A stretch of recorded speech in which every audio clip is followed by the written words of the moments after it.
En première région, la colère des travailleurs des mines de Sadiola, Tela, Boukoto et Loulo fait rage. Ils ont organisé ce mercredi matin une marche pacifique avec comme seul objectif informer l'opinion nationale et internationale sur les licenciements massifs et abusifs de certains groupes miniers. Une meilleure sécurisation des personnes et de leurs biens, c'est désormais le mot d'ordre que s'est donné la police nationale. Elle renforce ses capacités dans la capitale malienne, notamment au niveau des descentes des 3 ponts du district. Voilà pour le sommaire. Merci de votre présence. Bonsoir à tous. Et nous démarrons cette édition par le communiqué du Conseil des ministres tenu aujourd'hui à Koulouba, cité sous la présidence du chef de l'État, Ibrahim Boubacar Keïta. Bonsoir Ibrahim Adjombele. Bonsoir Nianyalou Traoré. Avec vous donc le contenu du Conseil. Tout à fait, merci beaucoup. Mesdames et messieurs, à vous également bonsoir. Au chapitre des mesures législatives, au titre du ministère, au titre de la primature sur le rapport du Premier ministre, chef du gouvernement, le Conseil des ministres a adopté un projet de loi portant principes fondamentaux de la création, de l'organisation et du contrôle des services publics. Les principes fondamentaux de la création, de l'organisation, de la gestion et du contrôle des services publics sont gérés par la loi numéro 94-09 du 22 mars 1994. Après plus de 2 décennies d'application, il est apparu nécessaire de procéder à la relecture de la loi du 22 mars 1994 pour l'adapter à l'évolution de l'environnement institutionnel et apporter des précisions à certaines de ses dispositions. Le présent projet de loi prend en charge ces préoccupations. Il introduit la direction générale comme mode d'organisation des services centraux et précise les critères permettant de justifier la création d'une direction générale. Il étend les missions des services de la superstructure à la police des structures, à la coordination, à l'évaluation et à la révision des politiques publiques et à la définition de la stratégie de contrôle interne. Il apporte des précisions concernant les différences entre le service rattaché qui a une durée déterminée et le service rattaché dont la durée est indéterminée. Il crée la catégorie des établissements publics à caractère social dans lesquels sont classés les organismes de gestion des régimes de sécurité sociale et de promotion de l'emploi dont les spécificités ont été gérées jusqu'ici dans le cadre l'exception au texte sur les établissements publics à caractère administratif. Il réaffirme le principe de l'adéquation entre le profil et le poste pour la nomination aux emplois supérieurs et le principe d'égalité, d'équité et de transparence conformément à la Charte africaine des valeurs et principes du service public dans les domaines aux emplois administratifs supérieurs. Il introduit l'appel à candidature pour la nomination au poste de directeur d'établissement public, de projets et programmes organisés sous forme de services rattachés. Il introduit les autorités administratives indépendantes dans la typologie des services publics en tant qu'organismes administratifs agissant au nom de l'État sans toutefois remettre en cause le principe de leur indépendance. Sur présentation du ministre des Affaires étrangères et de la coopération internationale, le Conseil des ministres a adopté un projet de loi autorisant la ratification de l'accord de financement numéro H901 ML signé ici à Bamako le 23 décembre 2013 entre le gouvernement de la République du Mali et l'Association internationale de développement IDA pour le financement du projet de reconstruction et de relance économique. Le gouvernement de la République du Mali a signé ici à Bamako le 23 décembre 2013 avec l'Association internationale de développement IDA un accord de financement des montants de 65 200 000 droits de tirage spéciaux, soit 48 milliards 475 millions de francs CFA environ, pour le financement du projet de reconstruction et de relance économique. Ce financement contribuera à la relance économique à travers la réhabilitation des infrastructures de base, la restauration des activités productives des communautés cibles touchées par la crise dans notre pays et le renforcement des capacités institutionnelles des collectivités locales participantes. La ratification est une étape nécessaire à l'entrée en vigueur de l'accord. 2. Un projet de loi autorisant la ratification de l'accord de financement numéro H890ML signé à Bamako le 23 décembre 2013 entre le gouvernement de la République du Mali et l'Association internationale de développement IDA pour le financement du projet de gestion des ressources naturelles et changement climatique. L'Association internationale de développement a mis à la disposition du gouvernement de la République du Mali un financement d'un montant de 7 900 000 droits de tirage spéciaux, soit 5 milliards 873 millions de francs CFA environ. Ce financement contribuera à la réalisation du projet de gestion des ressources naturelles et changement climatique dont l'objectif est de promouvoir l'adoption de pratiques de gestion durable des sols et des ressources en eau dans 14 communes dans la région de Kayes et Koulikoro. La ratification est une étape nécessaire à l'entrée en vigueur de l'accord. 3. Un projet de loi autorisant la ratification de l'accord de financement numéro 5356ML signé à Bamako le 23 décembre 2013 entre le gouvernement de la République du Mali et l'Association internationale de développement pour le financement du projet de système hybride d'électrification rurale. Dans le cadre de la réalisation du projet de système hybride d'électrification rurale, dont l'objectif est d'accroître l'accès de la population rurale à l'énergie moderne et à augmenter la production d'électricité à partir d'énergies renouvelables, le gouvernement de la République du Mali a signé avec l'Association internationale de développement un accord de financement d'un montant de 16 300 000 droits de tirage spéciaux, soit 12 milliards 118 millions de francs CFA environ. Le projet de système hybride d'électrification rurale au Mali vise notamment à améliorer les services et étendre les mini-réseaux existants, développer les marchés de l'éclairage hors réseau et de l'efficacité énergétique, soutenir la gestion du projet et le renforcement des capacités des parties prenantes du secteur de l'énergie rurale. L'accord de financement définit les conditions d'octroi et de remboursement du prêt. La ratification est une étape indispensable à son entrée en vigueur. 4. Un projet de loi autorisant la ratification de l'accord de prêt d'assistance technique numéro 2 MLI 131 signé ici à Bamako le 6 janvier 2014 entre le gouvernement de la République du Mali et la Banque islamique de développement BID relatif au financement de l'étude de faisabilité et de l'avant-projet détaillé du tronçon Kidal-Timia-Ouine à la frontière algérienne, longueur 360 km de la route transsaharienne. Dans le cadre de sa politique de désenclavement intérieur et extérieur du Mali, le gouvernement de la République du Mali a signé à Bamako le 6 janvier 2014 avec la Banque islamique de développement un accord de prêt d'assistance technique d'un montant de 1 340 000 dinars islamiques, soit 994 millions de francs CFA. Le prêt servira au financement de l'étude de faisabilité et de l'avant-projet détaillé du tronçon Kidal-Timia-Ouine, frontière algérienne, d'une longueur de 365 km de la route transsaharienne. La réalisation de ce tronçon contribuera au désenclavement des régions qu'il traverse, à leur développement économique harmonieux et à l'amélioration des conditions de vie des populations riveraines. Le projet vise spécifiquement à établir une liaison bitumée entre les localités de Bourem, Kidal, Abeybara et Timia-Ouine, de désenclaver la zone nord-est du pays, de réduire le coût des transports, d'encourager le flux des échanges et des investissements et de promouvoir l'intégration entre le Mali et l'Algérie. L'accord définit les conditions d'octroi et de remboursement de prêts. La ratification est une étape nécessaire à son entrée en vigueur.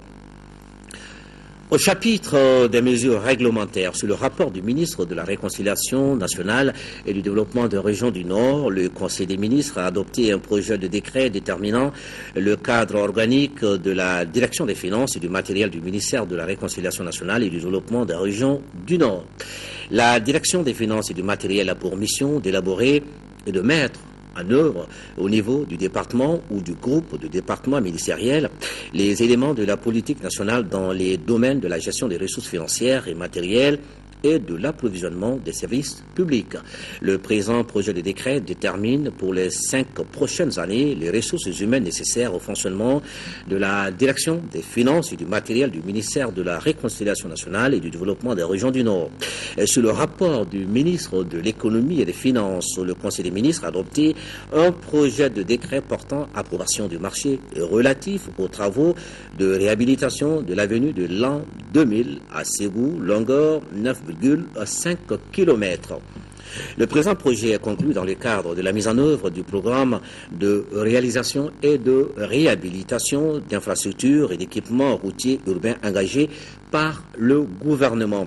Il porte sur la réhabilitation de l'avenue de l'an 2000 à Ségou d'une longueur de 9,50 km. Les travaux à exécuter à cet effet comprennent le renforcement de la route existante, la mise en place d'une nouvelle couche de base en graveleux latéritique améliorée au ciment et d'un revêtement en béton bitumeux, la construction d'ouvrages d'assainissement et de drainage, la mise en place des équipements d'éclairage public, la signalisation et de sécurité routière.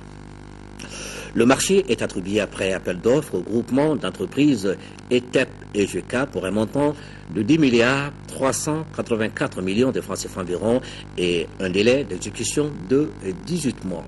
Le financement est assuré par la Banque ouest africaine de développement BOAD à hauteur de 42,49% et le budget national 57,11%. Sous le rapport du ministre du Logement, le Conseil des ministres a adopté un projet de décret déterminant le cadre organique de la direction des finances et du matériel du ministère du Logement. L'adoption du présent projet de décret a pour objet de doter la direction des finances et du matériel du ministère du Logement de moyens humains nécessaires à son fonctionnement sur les 5 prochaines années. Maintenant, au chapitre des mesures individuelles, le Conseil des ministres a procédé aux nominations suivantes. Au titre du ministère de la Défense et des anciens combattants, hauts fonctionnaires de défense auprès du ministère de l'Industrie et des Mines, lieutenant-colonel Amadou Konaté. Directeur adjoint du génie militaire, colonel Boubacar Diallo. Au titre du ministère de la Réconciliation nationale et du développement des régions du Nord, secrétaire général, M. Ataer Ag Iknan, inspecteur des services économiques. Chef de cabinet, M. Mamadou Sogoba, conseiller des affaires étrangères. Au titre du ministère de l'administration territoriale, conseiller technique, M. Kariba Tangara, vétérinaire et ingénieur d'élevage. Directeur général de l'administration territoriale, M. Moriba Sinayoko, administrateur civil. Conseiller aux affaires économiques et financières des gouverneurs des régions de Sikasso, M. Amadou Diabaté, vétérinaire et ingénieur d'élevage. Kidal, M. Kassoum Sangaré, ingénieur de l'agriculture et du génie rural. Au titre du ministère du Plan et de la Prospective, directeur des finances et du matériel, M. Sadou Mahamadou Diallo, inspecteur des services économiques. Au titre du ministère de l'Environnement et de l'Assainissement, inspecteur à l'inspection de l'environnement et de l'assainissement, M. Boubacar Kamara, chercheur. Au titre du ministère de la Promotion de la Femme, de la Famille et de l'Enfant, directeur des finances et du matériel, M. Mahi Anne, inspecteur des finances. Au titre du ministère de la Santé et de l'Hygiène publique, directeur national de la santé, Mme Binta Keita, médecin. Directeur général de l'hôpital de Gao, M. Ahmadou B. Maïga, médecin. Inspecteur à l'inspection de la santé, Mme Oumou Soumana Maïga, médecin.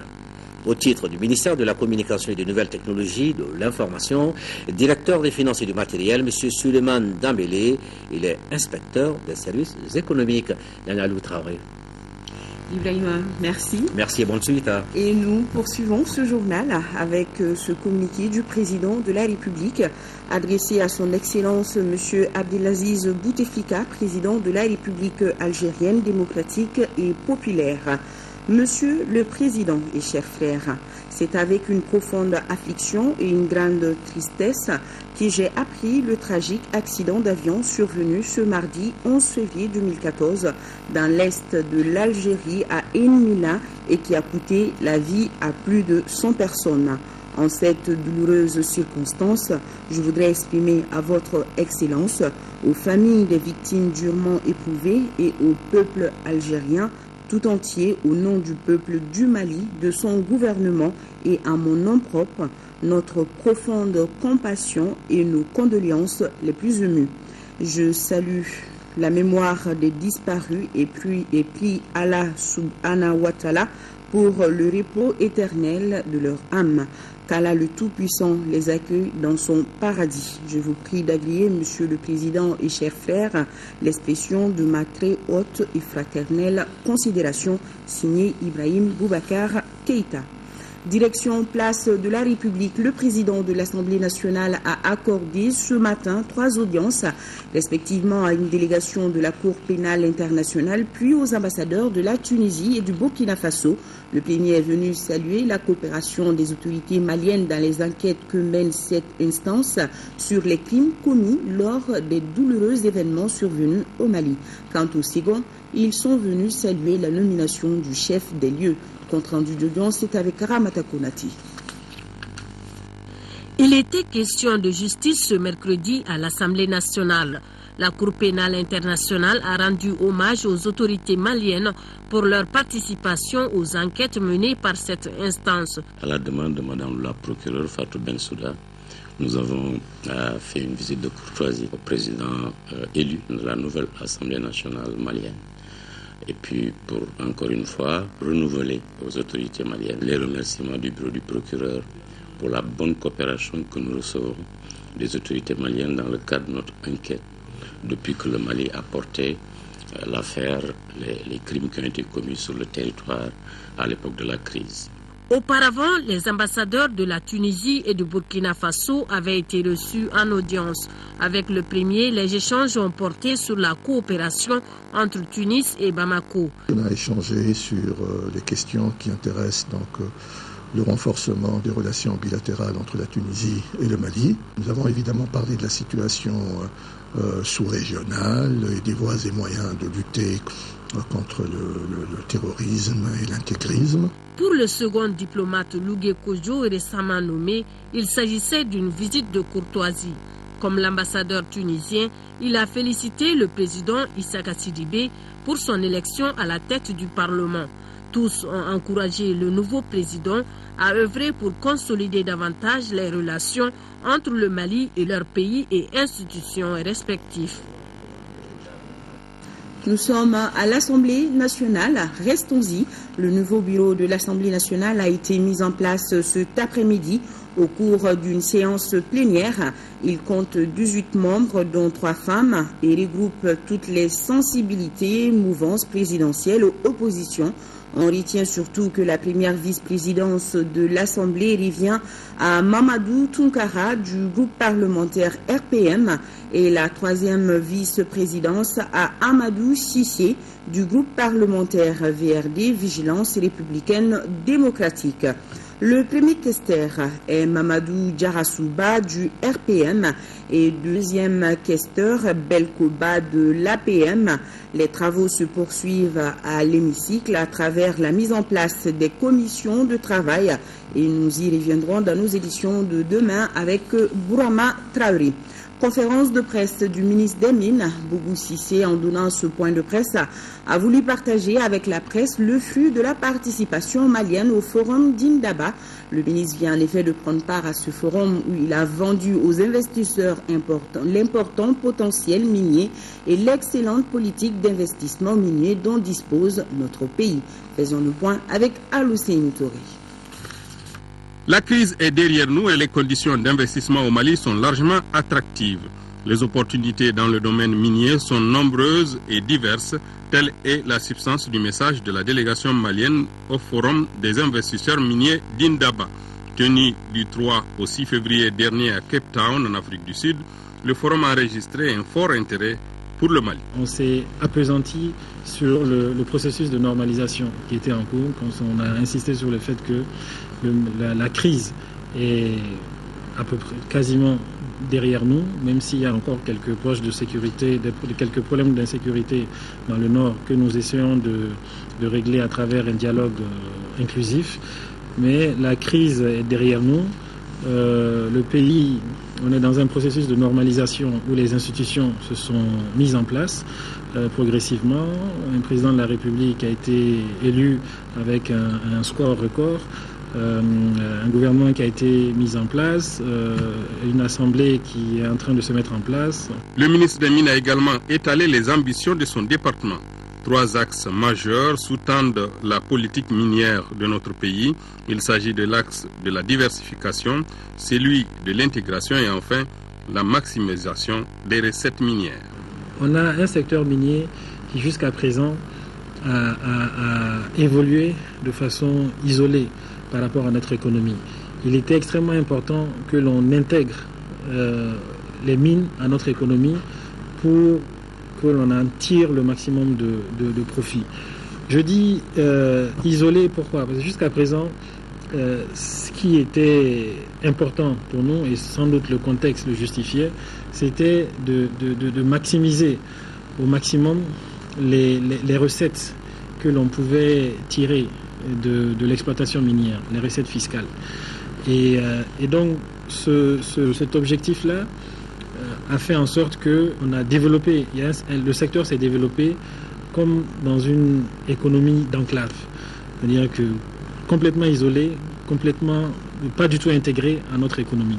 Aujourd'hui, la nouvelle vision, c'est aller vers une plus grande intégration. Parce qu'on pense que c'est par cette intégration qu'on peut créer plus de valeur et que c'est par cette intégration, tout en créant de la valeur, qu'on pourra créer plus d'emplois. D'autres sujets non moins importants ont figuré au nombre des préoccupations des confrères. Il s'agit de l'orpaillage qui occuperait environ 500 000 de nos compatriotes, du pétrole dont les indices restent très promoteurs ou encore des autres substances minérales réparties sur tout le territoire national. Arrêtons-nous à présent sur ces chiffres. 300 travailleurs licenciés, 600 autres dans la chambre d'attente des licenciements.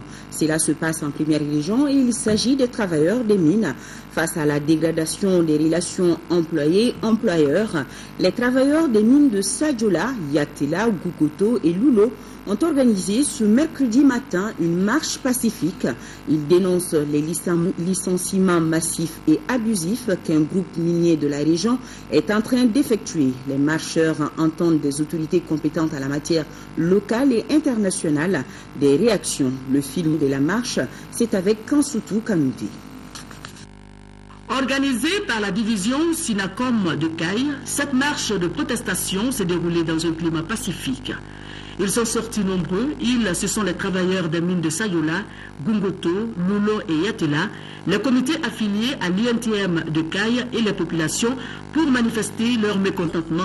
Plus de 300 travailleurs déjà licenciés par MS, sous-traitants à Yatela SA, et plus de 100 à Moulman, sous-traitants de Semos SA à Sayola, n'ont pas pu bénéficier de plans social de fermeture par le groupe Anglo Gold, alors que les licenciements intervenus s'inscrivaient dans le cadre de fermeture de la mine de Yatela SA et Simos SA.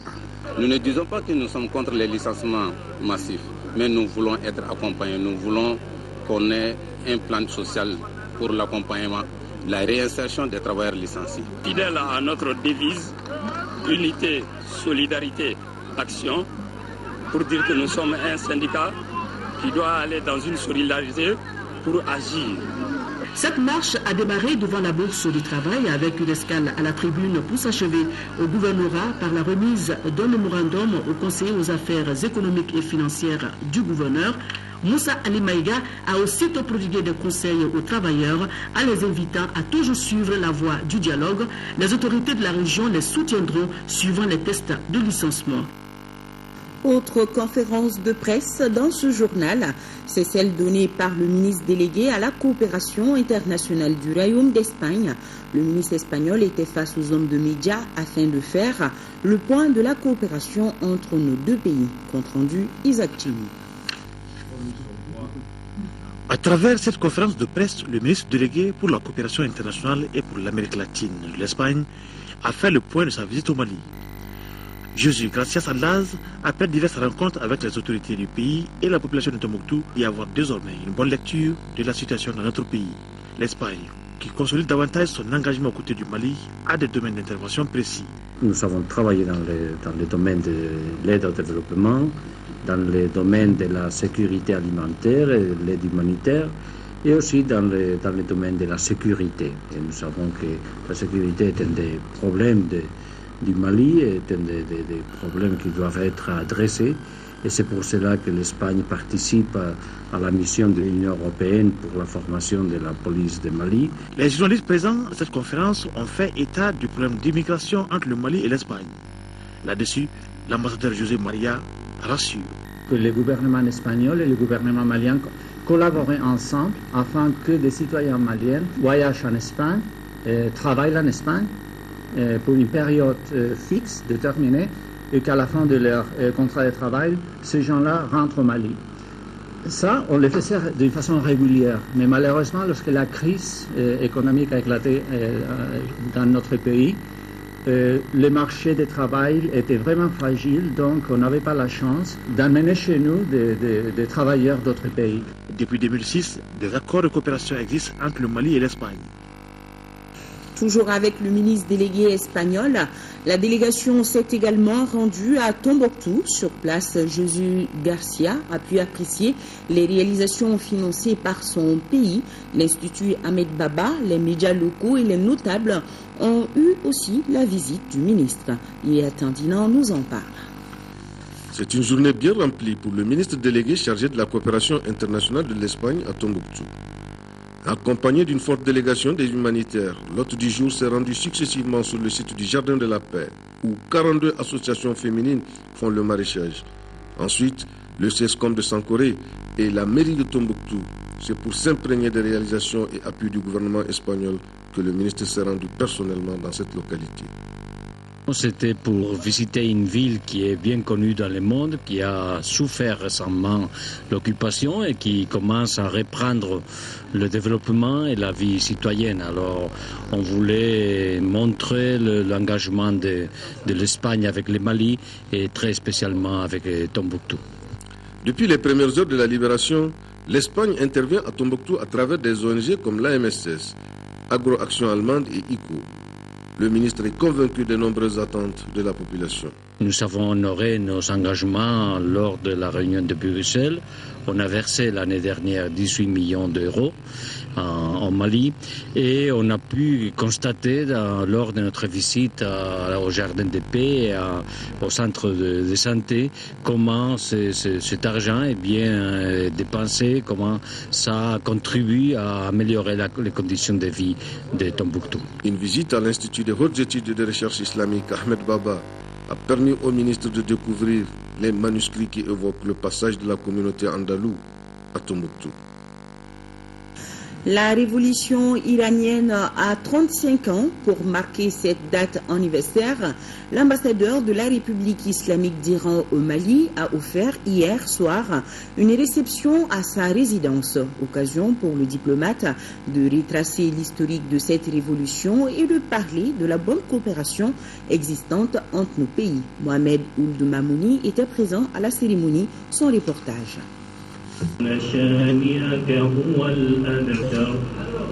Après une lecture brève du Saint-Coran, Dr Ali Reza Kassaï, l'ambassadeur de la République islamique de l'Iran au Mali, a brossé l'évolution politique et économique de son pays.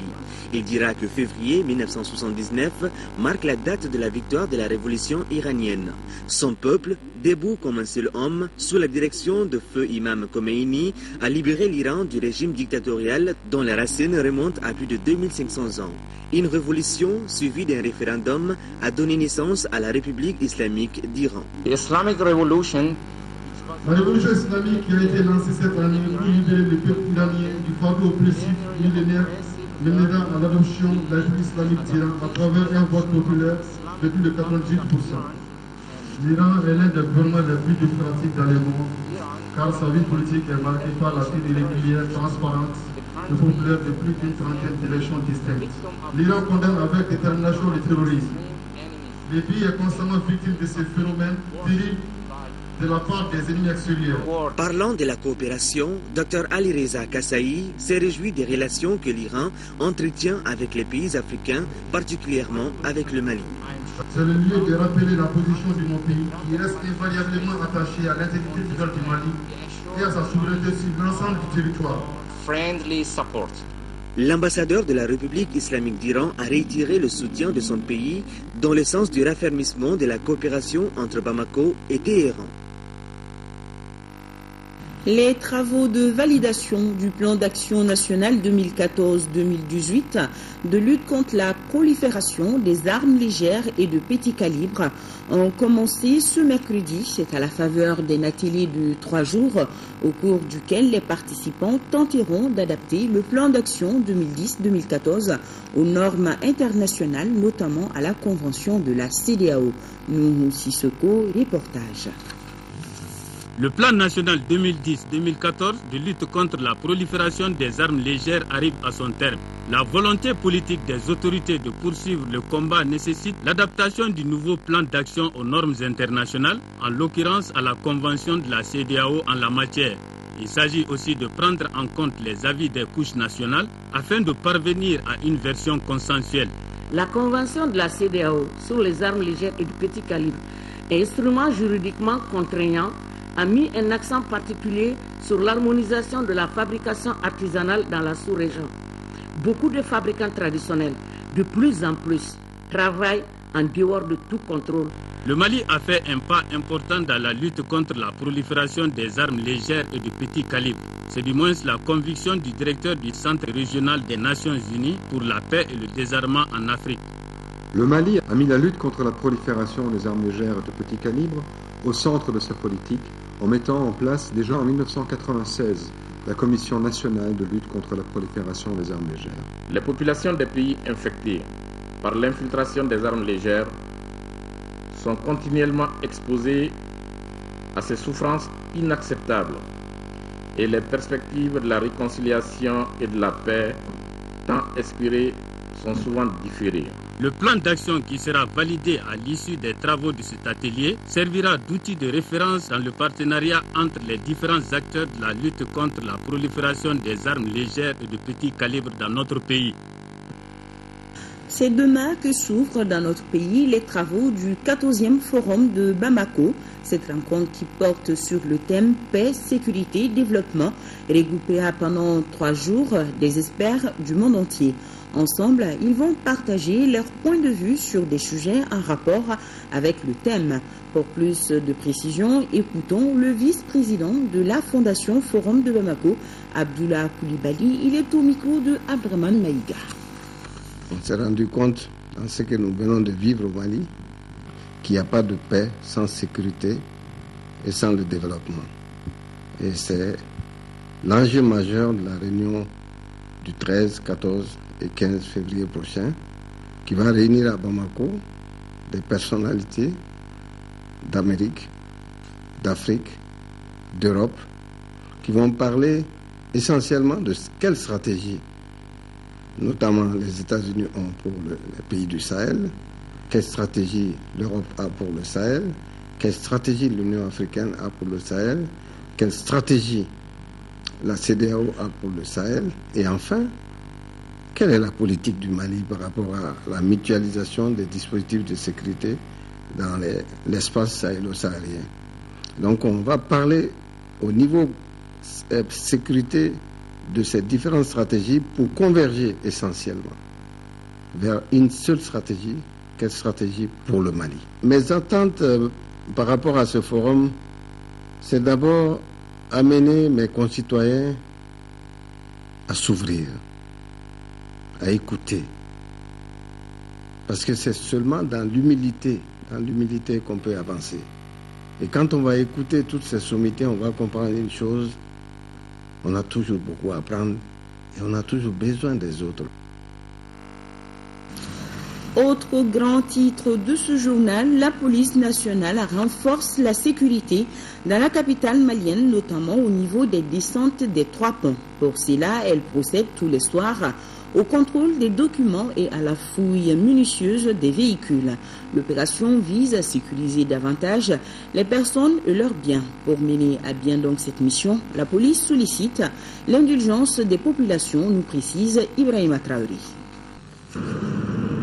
Soirée ordinaire à Bamako, il est presque minuit. Nous sommes à la descente du pont Fad. Quelques éléments de la police nationale s'apprêtent ici à renforcer la sécurité. Et cela commence tout d'abord par des consignes. Pas de violence. Vous faites arrêter les usagers dans la plus grande discipline. Vous contrôlez les pièces d'identité et les permis de conduire. Et vous fouillez minutieusement les coffres des véhicules. Avez-vous reçu? Ok. C'est donc parti pour une opération de contrôle maximum. Un agent fait descendre la barrière. Non loin de là, un autre, muni de son sifflet, prévient les usagers de la circulation. Pour plus de sécurité, le dispositif est discrètement renforcé par des éléments en armes, positionnés parfois à des endroits stratégiques. Dans la courtoisie, les policiers procèdent au contrôle des documents et à une fouille systématique et minutieuse de tous les véhicules.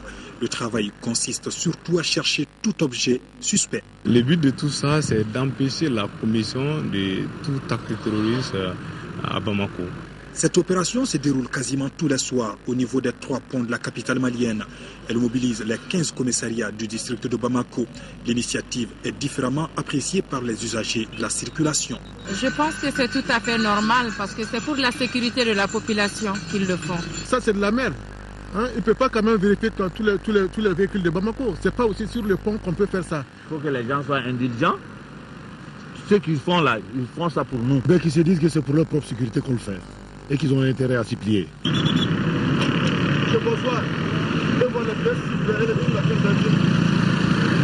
Les messages que j'ai à lancer à l'endroit de la population, c'est que toutes ces opérations sont faites pour les rassurer davantage, assurer leur sécurité et puis assurer la sécurité de leurs biens également. Une campagne d'information semble nécessaire pour sensibiliser davantage les populations. En attendant, les personnes mal intentionnées sont averties. Voilà l'indulgence des populations sollicitées. Toujours en parlant des moyens mis en place par le gouvernement pour faire de Bamako où il fait bon vivre, c'est à Lassa, en commune 4 du district de Bamako, que le ministre de l'Urbanisme et de la Politique de la ville était ce mardi. La visite avait pour but de comprendre les difficultés auxquelles la population est confrontée afin de trouver solution. Abdul Karim Kaba a suivi la visite. Cette assemblée générale participative se veut un cadre d'échange et de partage par rapport aux problèmes rencontrés par la population de Lassa. Entre autres difficultés, accès à l'eau potable, manque d'hôpital, routes, électricité, chômage des jeunes. Le choix de Lassa s'explique. Lassa est de tous les 8 quartiers de la commune 4, c'est lui qui est le plus défavorisé. Il y a un quartier qui n'est pas loti, où les problèmes d'eau, d'électricité, de voies d'accès sont des problèmes très présents et très difficiles. Donc comme on l'a fait dans les autres communes, nous avons choisi le quartier où les conditions de vie sont les plus difficiles. Pour pallier tous ces problèmes, le ministre Mara entend procéder ainsi. Quel que soit ce qui va être réalisé, les populations vont participer. Quel que soit ce qui va être réalisé, la mairie va participer. Quel que soit ce qui va être réalisé, le ministère et les autres partenaires éventuellement vont participer. Donc voilà cet exercice que nous conduisons depuis maintenant 2 mois à l'intérieur de Bamako.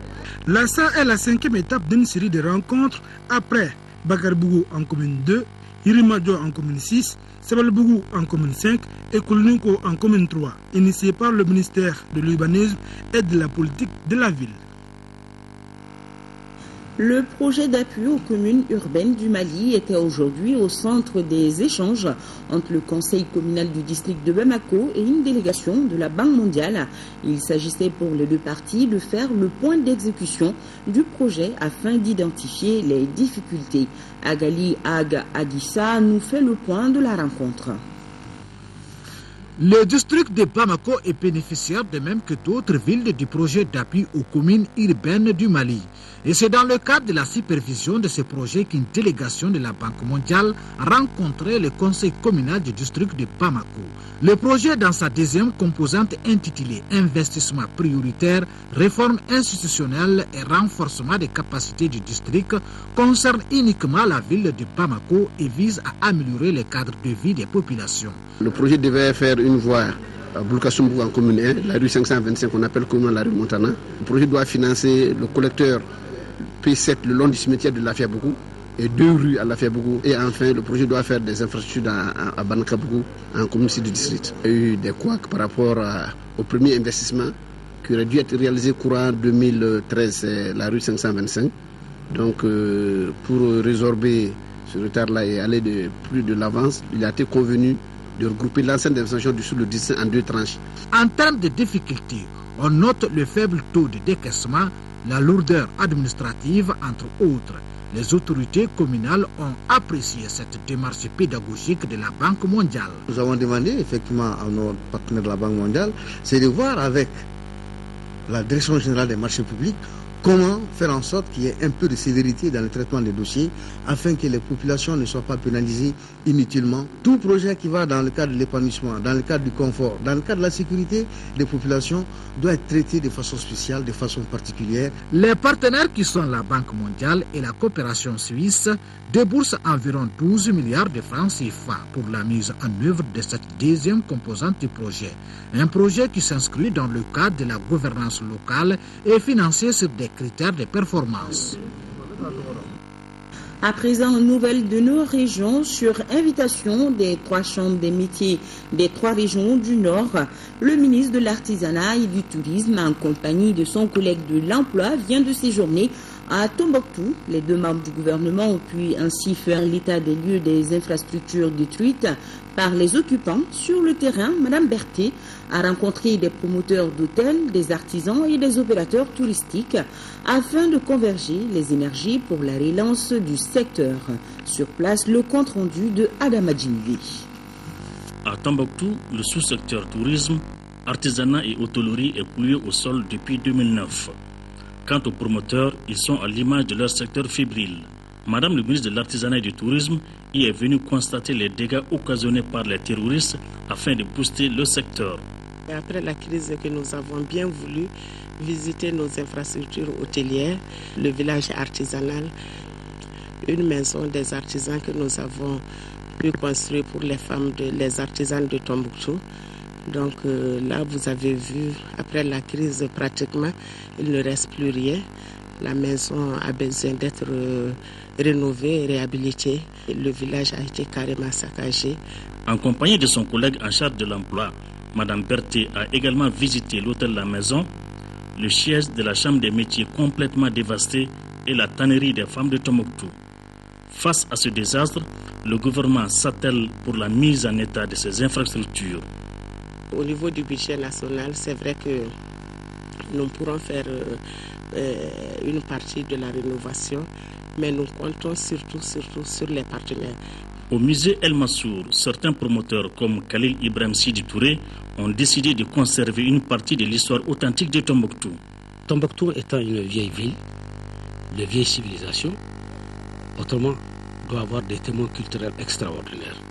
Alors c'est comme ça que nous avons concocté, sélectionné tout ce qu'il y a comme objet ancien qui parle un peu de la culture de Tombouctou. Et là, on a ouvert un musée. Avec les différents acteurs, le ministre a eu une rencontre pour faire l'état de lieux des sites affectés par la crise. L'ambassadeur des États-Unis d'Amérique était hier à Wélé-Sébougou. Marie-Beth Léonard répondait ainsi à une invitation du maire de la commune, occasion pour le diplomate américain de visiter certaines infrastructures de la localité et d'assurer les autorités locales de son soutien aux actions de développement. Une visite suivie par Sokona Kamisoko. C'est dans une atmosphère festive que la population de Wélé-Sébougou a accueilli l'ambassadeur des États-Unis d'Amérique au Mali. Marie-Beth Léonard était venue s'enquérir du niveau de développement de la localité. par la même occasion et réitérer sa disponibilité à accompagner les autorités communales en vue d'améliorer davantage les conditions de vie des populations de Wélissébougou. L'intérêt est peut-être multiple parce que je sais bien qu'à travers les années, qu'il y avait pas mal de liens entre les communautés américaines et les communautés de cet endroit. Et j'ai pris l'habitude d'accueillir les volontaires, les médecins, etc., qui étaient en déplacement à Wélissébougou, à l'ambassade pour les remercier et pour entendre de leurs bons travaux. La diplomate américaine a saisi l'occasion pour visiter certaines infrastructures, au nombre desquelles le stade municipal, le chantier du nouveau centre de santé de référence. Autre infrastructure qui a reçu la visite de la délégation, le centre hybride de Wélissébougou. À l'issue de cette visite, l'ambassadeur Marie-Beth Léonard s'est dit impressionnée du niveau organisationnel des populations. Je suis très impressionnée par l'engagement communautaire de ces villages et c'est une chose qui est très très importante. La citoyenneté, c'est d'être engagé dans le bien-être de votre communauté, de vraiment parler de vos besoins, de les exprimer et aussi de participer dans la vie civique. Cette visite est placée dans le cadre du programme ambassadorial de la mairie de Wélissébougou pour d'abord faire sortir les bonnes réalisations des collectivités territoriales. Aussi faire sortir les bonnes nouvelles de la bonne gouvernance dans la commune de Wélissébougou et surtout faire en sorte que le reste du Mali entendre et les réalisations. Enfin, l'ambassadeur des États-Unis d'Amérique s'est rendu à l'école de Ferré Kourouba avant de rencontrer les populations de Tinkili. Démarrage des travaux de l'atelier de lancement de l'étude de faisabilité du projet de mise en valeur du système Fagibine. Cette étude s'inscrit dans le cadre de la politique de développement agricole de notre pays. Elle est financée par le Royaume de la Norvège à hauteur de 215 millions de francs CFA et doit durer 3 mois. Lamine Keïta. Sous la supervision de l'Office pour la mise en valeur du système Fagibine, l'étude va permettre de disposer d'une photographie de la situation actuelle de la zone. Il s'agit de faire dans un premier temps une photographie de l'existant et dans un second de dégager les grandes tendances pour une meilleure exploitation de la zone. Cette étude s'inscrit vraiment dans le cadre, comme je l'ai dit, du projet d'appui à la restauration du système Fagibine financé par la Norvège. Et c'est une étude qui vise à étudier la faisabilité technique, environnementale et sociale de la seconde phase du projet. Selon les représentants du Royaume de la Norvège au Mali, le financement de cette étude s'inscrit dans le cadre de l'appui au développement agricole de notre pays. La motivation est que c'est un endroit qui est très intéressant. Il y a des grandes superficies qui est cultivable, qui peut donner du travail, qui peut donner de nourriture pour la population. Encore, c'est une zone où on a eu un peu de problèmes de sécurité. Le système Fagibine s'étale sur les sacs de Diré, Goundam et Tombouctou. En 4e région, la Fondation Intervida Educo envisage de mener 2 projets dans le secteur de l'éducation. Ces projets concernent 54 écoles partenaires. Le témoignage depuis Ségou de Condessila. Il s'agit à travers cette journée de lancement des programmes de la Fondation Intervida de partager avec les autorités, acteurs et bénéficiaires directs la vision de la Fondation d'améliorer la qualité de l'éducation et l'accès des enfants à cette éducation dans les conditions idoines. En 2014, nous allons mener des projets, 3 projets d'éducation, 3 projets dans la santé et des projets dans le développement local autour de ces 54 écoles où nous allons travailler sur la formation des enseignants, sur des cours de remédiation pour les élèves. Les participants ont été informés de la fusion de la Fondation avec l'Éducation sans frontières en 2015 pour former Educo. Une des raisons de ce mariage est de mieux protéger les enfants afin de jouir pleinement de leurs droits. L'alliance entre Intervida et Éducation sans frontières est faite pour une raison stratégique et pour améliorer notre travail autour de l'éducation et sur la protection des enfants. Parce qu'Éducation sans frontières est une ONG espagnole qui travaille depuis plus de 20 ans sur l'éducation. Les activités de santé et d'hygiène ne seront pas en marge de ce nouveau programme. C'est ainsi que les 25 000 enfants des écoles partenaires vont continuer à bénéficier de la prise en charge sanitaire et du suivi médical. Intervida Educo compte aujourd'hui sur le soutien de près de 100 000 parrains et partenaires pour offrir une formation de qualité à des milliers d'enfants. Un tour à présent dans nos assiettes, ou dirais-je plutôt dans un jardin maraîcher, avec comme invité principal la tomate. À Sorobasso, dans le cercle de Koutiala, on veut faire de ce légume une véritable source de croissance économique et de revenus pour les pôles d'entreprises agricoles, mais aussi un élément essentiel de notre nourriture. Pour cela, l'ONG Centre d'appui à l'autopromotion pour le développement a organisé une journée porte ouverte sur la question. Découvrons la tomate sur toutes ses facettes avec Daouda Diakité. En organisant cette journée paysanne autour de la tomate dans la commune de Sorobasso, cercle de Koutiala, l'ONG Centre d'appui à l'autopromotion pour le développement CAD, sur financement du Centre international pour la fertilisation des sols en Afrique et RDC, veut accompagner les pôles d'entreprises agricoles à tirer meilleur profit de leur production et accroître leur productivité. L'accompagnement, c'est pour améliorer le cadre de vie de la population. Ici à Sorobasso, rien que l'an passé, ils ont vendu plus de 180 000 tonnes de tomates. Ces tomates sont exportées même sur le Burkina et le Ghana. Et une grande partie également est achetée par nos commerçantes locales, notamment celles de Koutiala et de Sigasso. Il s'agit aussi, à travers ce cadre d'échange d'expérience, de permettre l'instauration d'un partenariat entre l'ensemble des acteurs impliqués, producteurs, fournisseurs d'intrants et opérateurs économiques de Koutiala, en vue de booster l'économie familiale et communale. C'est pour renforcer les liens de collaboration entre les différents acteurs du PEA. L'an passé, il y avait seulement une seule UPA, une seule unité de production agricole de Sorobasso qui a fait plus de 5 millions en tomates. Donc 5 millions, ça lui aide facilement à payer sa TDRL. La visite des parcelles de tomates estimées à plus d'une centaine d'hectares de la coopérative communale et des produits de transformation du groupement des femmes a mis fin à la journée. De très belles tomates et c'est de saison. Quittons Sikasso pour Mopti où a eu lieu le lancement des activités de l'ONG Devoir et Dignité. L'ONG veut d'une part contribuer à l'apaisement de la souffrance des populations du delta central du Niger affectées par les effets néfastes de la crise du Nord. D'autre part, lutter contre les maladies silencieuses, notamment l'hypertension artérielle, le diabète ou encore l'hépatite B. Mamar Ibrahim Touré, correspondance. De sa création en 2009 en Suisse, l'ONG internationale Devoir et Dignité avait inscrit parmi ses activités le parrainage des personnes de troisième âge et la sensibilisation des Africains de la diaspora. Aujourd'hui, ce sont les populations du delta central du Niger qui bénéficient de ces activités à travers des campagnes de lutte contre les maladies silencieuses et de contrôle sanitaire.